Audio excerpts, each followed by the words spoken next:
All right, now I'm going to talk about transmitter testing. And again, I'll focus on the test challenges for the transmitter testing. The transmitter test model, the parameters, it hasn't changed since PCI Express 3. So the allowed jitter values roughly keep falling in half, but the test setup, the methodology, the test parameters for transmitter silicon testing, they're all the same since 8 gig. The values just keep falling. The way the test setup is defined, you've got a silicon evaluation board with the silicon you're going to be evaluating. You've got a breakout channel, which basically you keep as short as possible, to some coaxial connectors that you're going to hook up to an oscilloscope to do the base transmitter testing. And on your silicon evaluation board, you build a replica channel, coax to coax, where you're trying as best you can to be an exact match of the actual breakout channel that's connected to your transmitter. You measure that replica channel, TDR, VNA, do a very accurate measurement, and then when you do the base spec measurements, you de-embed that replica channel.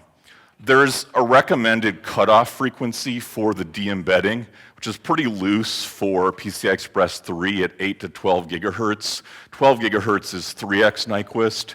PCI Express 4, 20 gigahertz, which is 2.5 Nyquist.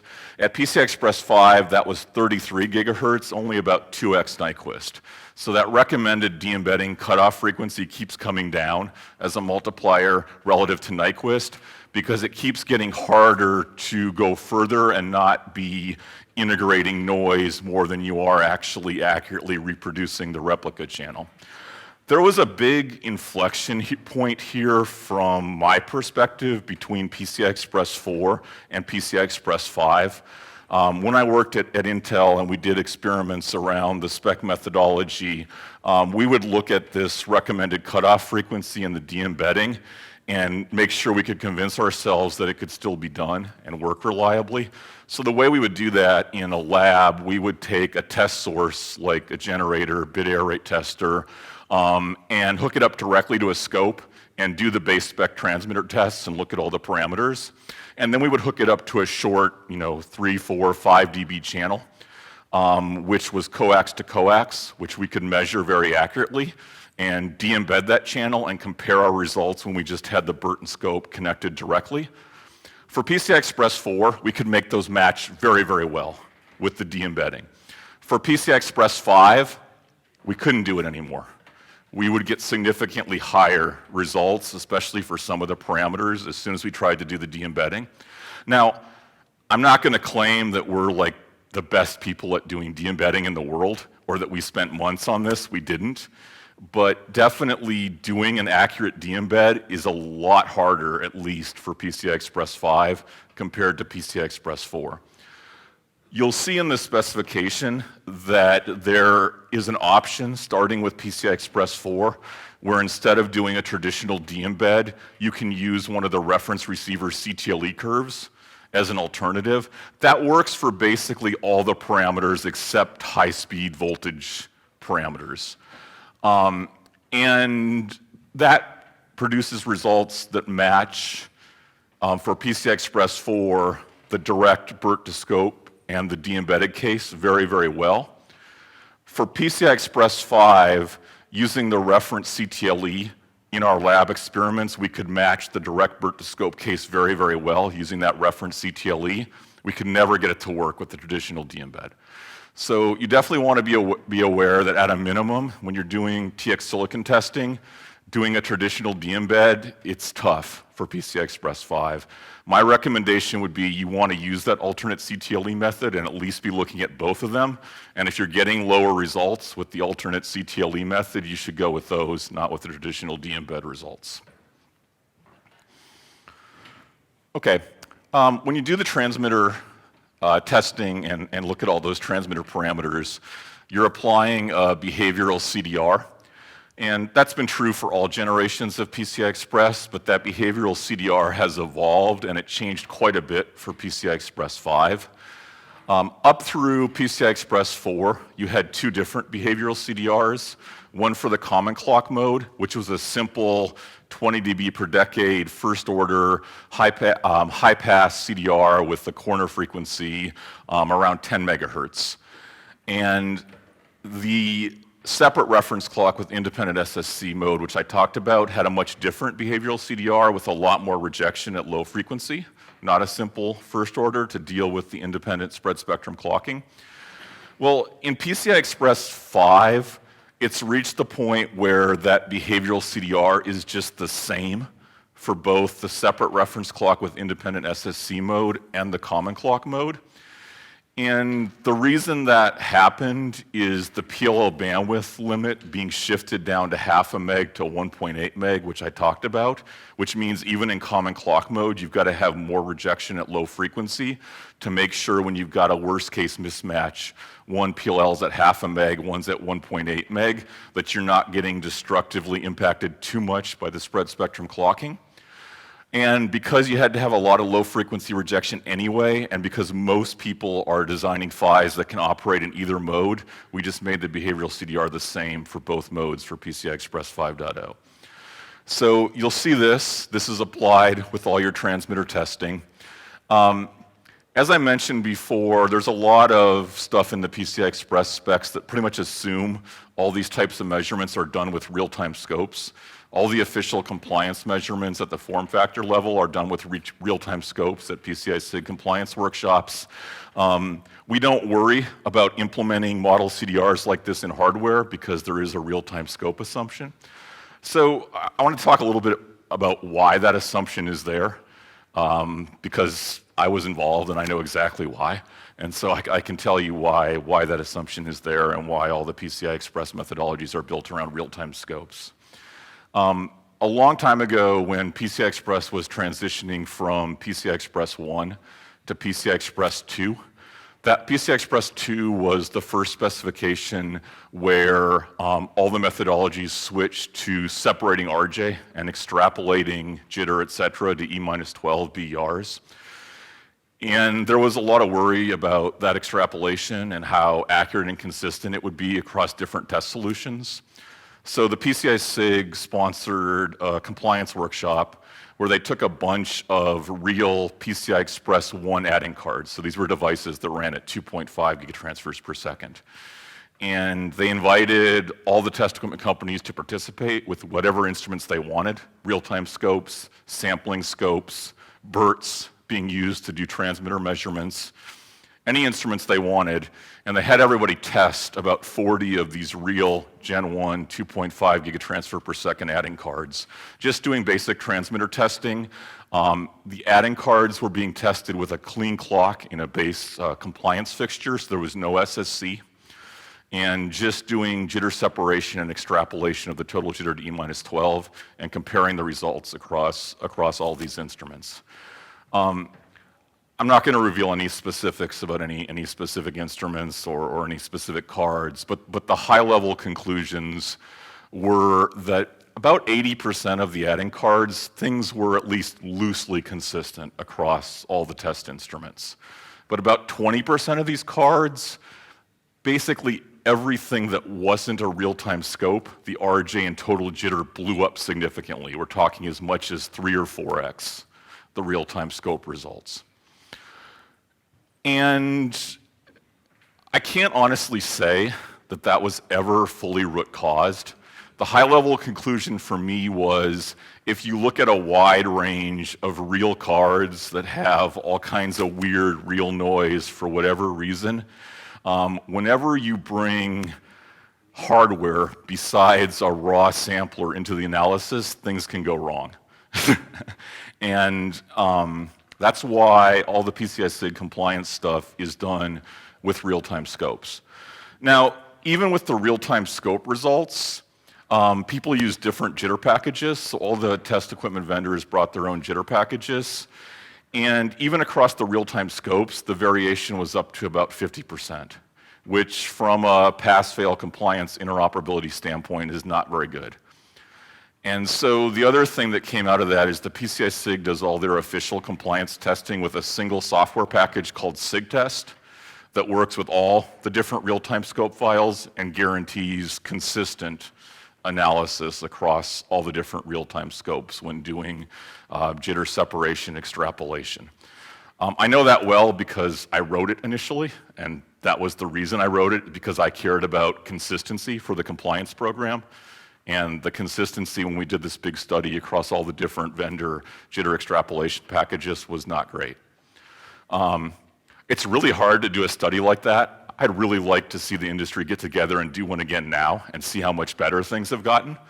But that's the history on why everything PCI SIG is real-time scopes and why there's a single jitter package that's used for all the official compliance stuff across all the different vendors.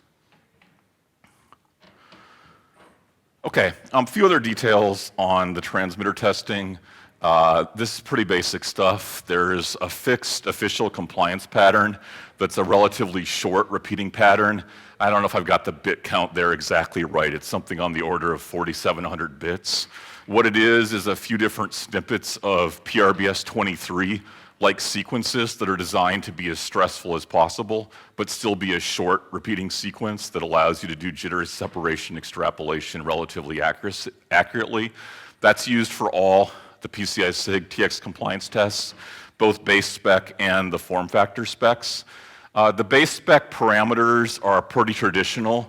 There's a set of voltage and timing parameters. The timing parameters are split into uncorrelated to the data pattern jitter, and separation and extrapolation to the EVA minus 12 is used. The other thing worth mentioning at a high level is when you go to the form factors, so you're not doing the base spec silicon anymore, things change significantly. The form factor transmitter testing is at the end of a long reference channel, and it uses the reference receiver, and it's basically just an eye test. So for the base silicon testing, you de-embed the channel, and you look at all the traditional parameters, and you're trying to make sure over all the target channels nothing can go wrong. But once you're testing at the form factor level and you have an add-in card or motherboard, now you just look at the end of a worst case reference channel with the reference equalizer at what the eye is, and the pass-fail is based on that. So the testing is pretty different between the form factor specs and the base specification for the transmitter testing. Okay, so the final piece I'm going to talk about is receiver testing and receiver calibration. When I started running the electrical work group for PCI Express 4, this was one of the areas where I most wanted to make changes in the PCI Express base specification. And this shows what the block diagram of the test looks like for PCI Express 4. It's very much the same for PCI Express 5. And I'll talk through this and talk about why it's constructed this way. So the basic model is that you've got a generator, a bit error rate tester that's producing your signaling, and either internal or external, you've got a combiner that couples in different noise sources. You've got random noise. That is just the worst case random noise that you'd have on a real transmitter, is essentially what the amount of random noise is. Then you've got sinusoidal jitter that's trying to mimic the discontinuity effects you can have in a real channel. Then you've got differential mode interference, which is trying to mimic the crosstalk effects you can have in a real channel. And then you've got common mode interference, trying to give some worst case amount of common mode that could be present in a real channel and system. Those all get combined together. There's a reference point defined, which is TP1, which is basically the cable coming out of the generator that you're going to connect to your calibration channel. That calibration channel connects to a replica channel. This is the same idea that we had with the transmitter. You've got a silicon evaluation board. You've got a channel going to receiver. You have a replica of that channel going to receiver that's coax to coax. And you hook up to that replica and then hook up to a real-time scope where you're going to capture the generator output with all these different stresses and look at the result. When you look at the result, you're going to be doing post-processing, and you're going to be embedding a reference package and applying the behavioral CDR and the behavioral CTLE and DFE that are part of the reference receiver, and then looking at the I you get and comparing that against the 15 millivolt and 0.3 UI eye opening that's required for channel compliance. So you're trying to produce worst case stress to test the receiver that's allowed when you do the channel compliance on a pin-to-pin channel. For PCI Express 4, this calibration channel has a chem connector. Chem is one of the form factors. It's the one that's used by graphics cards, Ethernet cards, etc. And it was added to the base calibration channel in PCI Express 4 and kept there in PCI Express 5 to help in developing the chem spec. And this is not something I'm going to go into a bunch of detail on, but if you look back to PCI Express 3, the base spec and the chem spec are very different. They have different reference channels. The chem one has a couple connectors. The limit at the end of the reference channel is actually different between chem and base.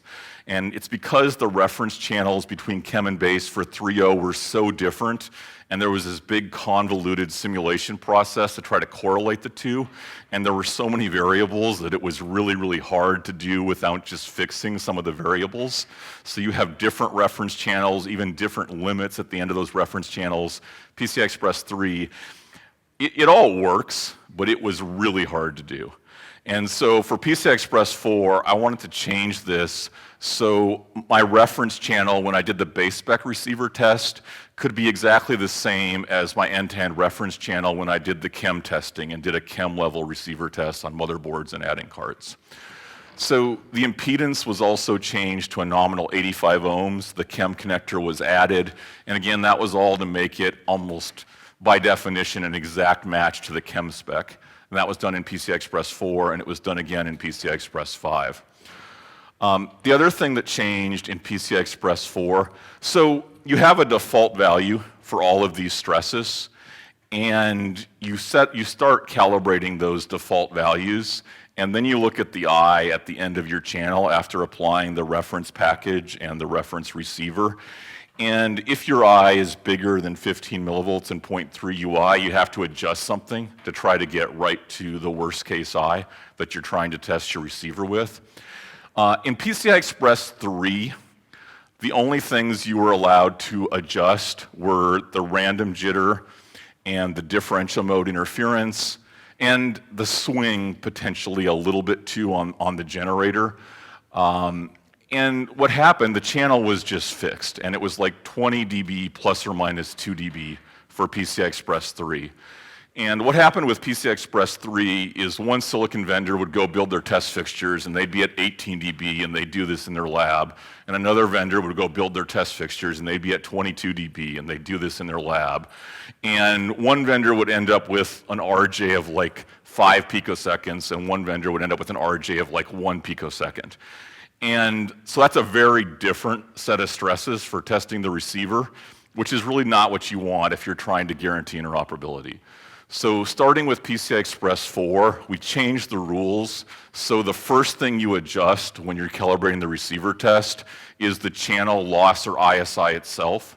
So starting in PCI Express 4, when you do the receiver calibration, you've got to have an adjustable channel with a small granularity so you can go between several different losses. The allowed range is capped. For the full channel, including the reference package, for PCI Express 4, it's 27 to 30 dB. For PCI Express 5, it's 34 to 37 dB. So there's an allowed range where you can make adjustments, but the first thing you adjust is this loss. Once you've adjusted the loss, you either go up to the maximum, 30 dB for PCI Express 4 or 37 dB for PCI Express 5. And if you get to the maximum and you're still bigger than the target eye, then you do some small adjustments with sinusoidal jitter and differential mode interference. If you fall below the targets before you get to the maximum loss, then you stop before the maximum loss and do your adjustments of SJ and differential mode noise there. The allowed adjustments are all pretty small because we're trying to keep things as consistent as possible, lab to lab, across different fixture builds and even across different generators, different cables, etc. And that's why it shifted to this model. From a calibration time standpoint, this is tougher. It's a pretty complicated calibration, and it can take a pretty long time to do the first time you do it, at least several hours. But the reason it's done is to really try to drive consistency on the stress that go into the receiver across different test fixtures, different vendors doing this, different silicon evaluation boards, different generators, different setups with different cables. We're trying to keep the actual stress that ends up going to the receiver as consistent as possible. And the price of doing that is the calibration gets more complicated and the setup takes a little bit longer. Now, of course, all of the test vendors have automated solutions to do this calibration. Tektronix obviously does as well. So in practice, a lot of people just get those automated solutions. And it's good to know how it works and how to do it manually so you can recognize problems and debug. But most of the time, this gets automated and the calibration process gets taken care of with automated software.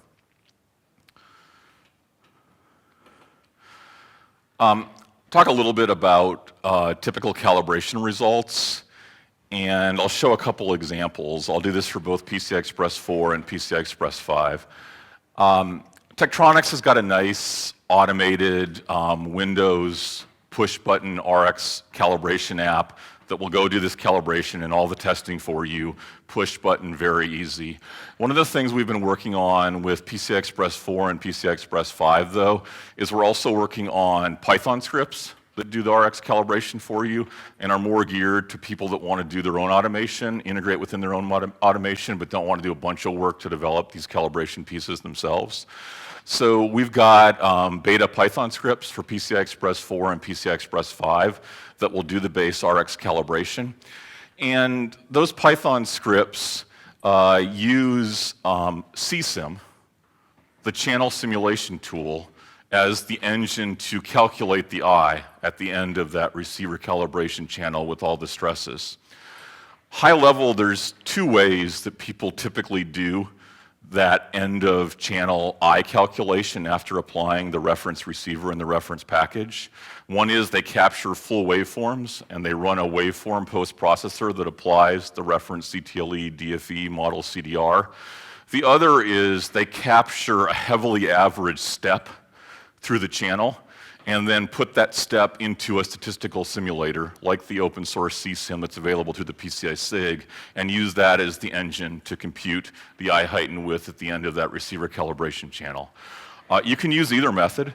For official PCI SIG chem compliance, the waveform post-processing method with the SIG test tool that I mentioned is used. So our push button compliance app uses that. But the base scripts we have as an alternate option give you the option of using CSIM in those Python scripts we have as beta. So we've done work to look closely at both methods and how consistent they are. They're very different approaches. One, you capture full waveform with all the stresses on, and you actually go through and apply the reference receiver to that full waveform and look at what I you can open up with the reference CTLE and DFE. With the other approach, you're capturing a heavily averaged step and feeding it into the statistical simulator, letting it figure out what the stresses should be to get the target I, and then calibrating those stresses individually. So they're really different approaches, but if you do them and everything is done correctly, they actually match really, really well for PCI Express 4. This is a case where we did a base PCI Express 4 calibration fully with the CSIM method. You can see our final I width is close to 0.3, our final I height is close to 15 millivolts. The channel's about 30 dB, which is the maximum. Typically, if your setup is clean, you will get to the maximum loss when you're doing the receiver calibration, both for PCI Express 4 and for PCI Express 5. So this is an example of that. We're at 30 dB. We've got SJ at about 5 picoseconds and differential mode interference at the end of the physical channel of about 15 millivolts. And you can see the I meets the targets. In this case, we took those CSIM results and calibrated the stresses, and then with the exact same setup, we turned on all the stresses and captured a full real waveform and ran it through SIGTest as a waveform post-processor. And you can see that the results we got were 16.2 millivolts for the eye height, whereas we got 15.9 millivolts with CSIM. And for the eye width, we got 18.6, just a little bit under 0.3 UI, or we had 2.287 UI with CSIM. So done carefully and correctly, the results between the two very different approaches match really, really well for PCI Express 4.0. PCI Express 5, it gets trickier. The CSIM approach still works the same way it was used in PCI Express 4, but the waveform approach, depending on a lot of details, can start to get impacted significantly by scope noise. It depends on whether you're doing the motherboard test or the adding card test. If you're embedding a 9 dB package and your physical channel is shorter, you're less likely to hit significant noise impact. But if you're embedding the 4 dB adding card reference package and your channel is longer, you're more likely to hit it. Depends on that, depends on which scope you're using, exactly which settings. But high level, be aware, you can hit noise impacting things significantly for PCI Express 5. The other thing that's interesting here, I showed that almost exact match in the calibration results between CSIM and SIGTest for PCI Express 4. No scope noise correction was done there. So those were raw results. Nothing was done to remove scope noise. They match almost exactly. Yet the two approaches are very different. One is a very heavily averaged step run through a statistical simulator. The other is full raw waveform post-processed. So it's interesting that that kind of says the scope noise is not significantly impacting that for PCI Express 4, which would run counter, I think, to a lot of people's intuition. Honestly, I'm not sure I can explain why that's true for PCI Express 4, and suddenly you hit a point where it starts to change for PCI Express 5. If anyone can explain it to me, I'll be very impressed. It is something that I'm looking at more closely now that I'm at Tektronix, though, and so hopefully next time you hear me speaking, maybe I'll have an answer for exactly why that is and what's going on. What I think is the way noise really couples onto full-scale signaling is not a simple measure the terminated inputs and add the noise in mathematically. I don't think it's really anywhere near that simple. And one of the things I'm doing at Tech is trying to work out how that really works. And so hopefully next time I talk to you, maybe I'll have some answers there. Okay. So what are the pros and cons of these two different approaches? Why would you use SIGTest with the full waveforms? Why would you use CSIM capturing the heavily averaged steps? They both have some advantages and they both have some disadvantages. The biggest advantage with the waveform approach is that you are doing the measurement with all the stresses turned on, everything on, capturing the full waveform the way it's going to go into the receiver. So nothing is assumed, nothing is mathematically modeled. You're measuring everything exactly as it is. The disadvantages are it's slow, the post-processing on full multi-million UI full waveforms. And to get consistent results, we're up around 36 dB with a lot of stress for PCI Express 5 or 30 dB with a lot of stress for PCI Express 4. To get consistent results, you really have to average a lot of waveforms, which makes it even slower. So it's a pretty slow process. People have done a lot of work, and Tektronix has done a lot of work to really speed that up.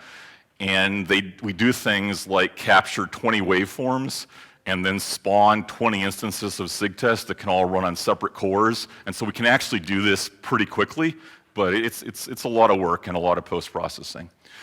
The CSIM approach, where you're capturing the heavily averaged step, is a lot faster because you really only have to capture one step. The way we do it, we actually capture multiple because we capture the steps with transmit equalization, so we're not making any assumptions on the generator and how it produces transmit equalization. So we actually capture several steps, but once you've captured the step, all the noise adjustment is done in the simulator. You don't have to adjust things, remeasure, all that kind of stuff. So it's a much faster, more repeatable process. The big disadvantage is if anything doesn't doesn't add the way you'd expect once you turn all the noise on, or there's any kind of impact on the generator behavior once you turn all the noise on, you're going to miss it with the statistical simulator approach. And that's the big disadvantage of the statistical simulator approach. So if you're really a purist, one of the things you could do is use the statistical simulator approach, but then spot check with the real waveform to make sure nothing's being missed. The other thing I want to point out here is this is a pretty long process for both PCI Express 4 and PCI Express 5, especially the first time you run it. But once you run it, if you're keeping the same setup, cables, fixtures, etc., you really wouldn't expect things to change significantly. So when you spot check the receiver calibration, you can narrow your stress ranges around what you expect and only go rerun a full simulation if you see any of those stress values hitting the edges of your narrowed ranges. And the Tektronix tools let you do all that kind of stuff and do checks that are very fast and not have to rerun full calibration.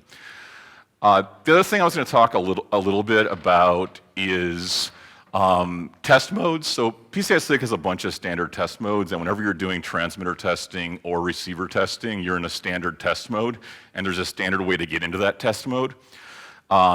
For TX, it's really simple. You hook up to a scope, 50 ohm terminations get detected, nothing happens on the link, you automatically go into a transmit test mode, and there's a defined way to toggle that test mode through different states and do the transmitter testing. The receiver testing, there's standard ways to get into loopback, but that's more complicated. And it surprises me still, but there's still all kinds of problems when people are bringing up new silicon, getting into the receiver test mode in the standard way. And so Tektronix has built a lot of link training debug stuff into our BERT, the BSX, and we're actually expanding that even more. We have something developed so when you run link training with the BSX to get into loopback and run a receiver test, if anything deviates from expected link training, that'll get flagged and show you at a state level where it deviated. But then the new thing that we've developed is it'll actually show you a bus analyzer view of all the traffic in that state in both directions and exactly where things went south or didn't behave as expected. So that's developed. We've demoed it at PCI Express workshops, and that'll be rolled out in a new product soon to go even further on helping people debug those necessary loopback states. The other thing I want to mention is those loopback test states have changed for PCI Express 5. In PCI Express 4, if you wanted to run the TXEQ training and negotiation, you're only defined a way to do that on lane 0. So if you want to test lane 1, lane 2, lane 3, that's not guaranteed. People could do things outside the spec to support that, but it wasn't guaranteed. In PCI Express 5, there are new loopback test modes where you're required to be able to do that with TXEQ training on any individual lane. And it goes even further, and it lets you control all the other transmitters and receivers. So you can set it so all the other transmitters are on. You can set it so they're off, so you can see exactly what the near-end crosstalk impact is. And then also you can set the state of the receiver. So the receiver will, on all the other lanes except the lane you're testing, will ignore incoming traffic. So if you want to have traffic blasting into all the receivers while you test the lane under test, you can deterministically do that in PCI Express 5 as well. And of course, the Tektronix BSX will support all those new states as part of our PCI Express 5 updates. So that pretty much wraps things up. Can't talk. I've been talking too much. So that wraps things up for the PCI Express 4 and 5 overview. I hope it was useful. I got to put on my marketing hat just briefly and talk about some things that are unique to Tektronix. This will be like a minute and then I'll be done. To be really honest, at a high level, doing the transmitter testing, the receiver test calibration, all the test vendors have good solutions for that. They all have automated apps. They all have automated receiver calibration. All of them can complete the transmitter testing and the receiver calibration to the spec. So the areas where their differences are more subtle.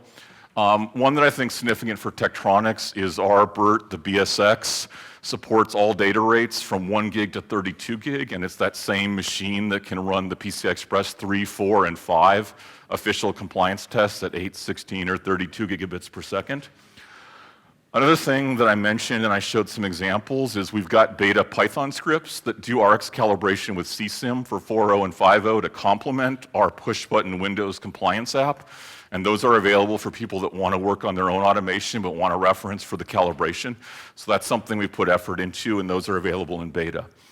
The Tektronix SX scope, it has one high-speed channel per unit up to 70 gigahertz, but that has an advantage. When you're doing older work like PCI Express 4, you can take each of those units and turn it into a 2-channel lower bandwidth scope. So when you're not doing PCI Express 5 work, you can use your PCI Express 5 scope as 2 separate 2-channel PCI Express 4 scopes. I talked about the LTSSM debug, but we've really gone a lot further there. And are introducing that new feature I showed where you get a full bus analyzer type view of exactly where the link training deviated from expected behavior if you're trying to get link training to work and are having problems. And again, it still amazes me, but that happens all the time. Even with new silicon now, PCI Express 4 and PCI Express 5, people often fight protocol issues, reliability issues, getting into those loopback states to do the receiver testing. The other thing there, which it seems obvious, but if you're doing a silicon design PCI Express 4 or 5, put in a sideband way to get into those test states. Don't be dependent only on the protocol mechanisms because people always have problems getting those protocol mechanisms working at the beginning. The other thing about the BSX is it gives you a lot of information on burst error lengths and statistics. And that's actually a big deal for PCI Express 5 because PCI Express 5 has a specific simple physical layer protocol feature called precoding. You can turn on and off that's designed to minimize the risk of long burst errors at the receiver. And so because the BSX can do burst error statistics, lengths, locations, you can easily turn that on and off and see exactly how it impacts your burst error lengths and whether it's having an impact and decide whether you want to have that feature on. And then finally, it's a real subtle point, but the BSX can complete the PCI Express RX calibration at the maximum channel length of 37 dB because its transmit rise time matches the worst case spec transmitter that's used in all the PCI Express 5 spec development in the channel methodology. It's a good match, which means that you don't have to artificially raise the differential mode noise and the SJ to artificially high levels. It matches very well. You can close the eye at the full 37 dB, and you can keep the stresses very close to nominal. So it's a subtle point, but it matches the transmitter definition for a worst case transmitter quite well, and that means you don't end up with artificial stress and difficulty closing the eye when you're doing the receiver calibration. So all right. I know I went a little bit past. I'm happy to stick around if people want to ask questions, and if not, hope you enjoyed the session. Hope you learned something about PCI Express. Thanks very much.